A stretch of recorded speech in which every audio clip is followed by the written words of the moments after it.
1075 WGCI, number one for hip-hop and R&B with the all-new commercial-free hours, and you share $50,000 in the Dream Team Challenge. Matter of fact, got a commercial-free hour coming up next. All right, MC Marcus Chapman, guest star for the Crazy Howard McGee Morning Show, and have a very special guest.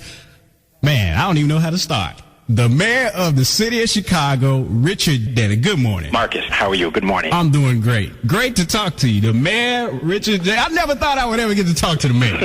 This is great. And not only that, but you're also a fellow De La Salle graduate. Oh, yes. Yeah. De La Salle, man. Meteors. Exactly. Oh, wonderful. Great to have you on the show, man. Thank on you, GCI. Marcus. This is like major. Thank you. And on the King holiday. Yes. A person who can actually share with us the experience of what it was like at that time and what it all means.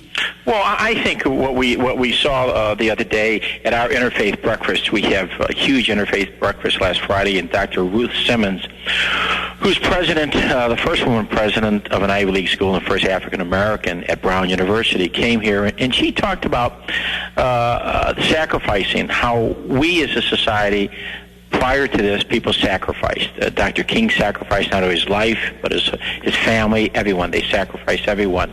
And that was a word that people used for their family, for their community, for their church, for children at large. And I think we have to reinstill this in our American society about sacrificing, how we can help the less fortunate, what we can do as an individual.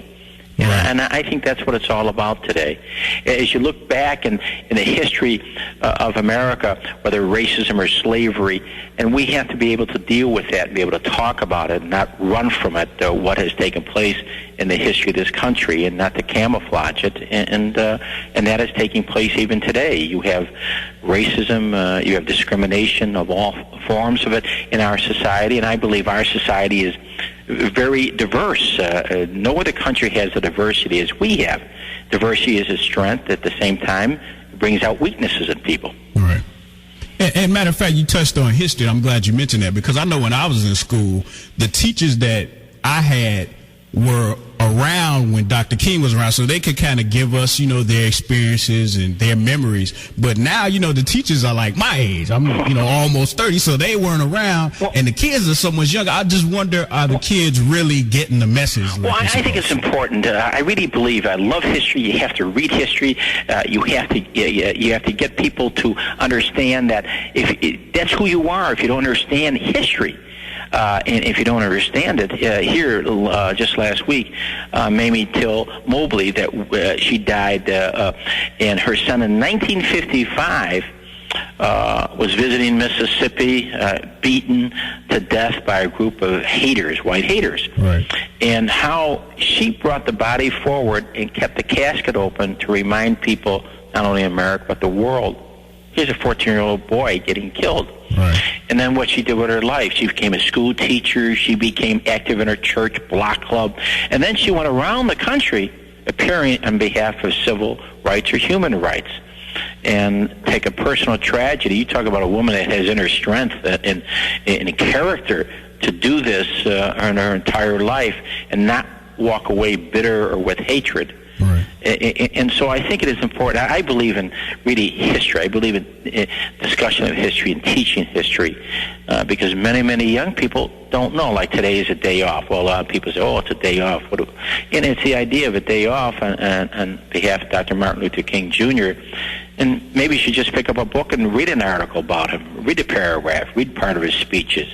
Right. As a family, or go to the library, or do something constructive on a day like this. Right, exactly, and that's the thing that I want to make sure, because we have a lot of young listeners, and and they call, and but they may not necessarily know, but I think that is important that they do, and not just younger people. Everyone. Everyone. It includes everyone. Right. Is to reflect upon what you're doing in your family, in your community, and today I really stress education. I think more and more because if you look at Dr. Martin Luther King's life and his family's life, they stressed education was so important to get a quality education. Right. Very difficult. They remember they had segregated schools, and all this, but how they did it.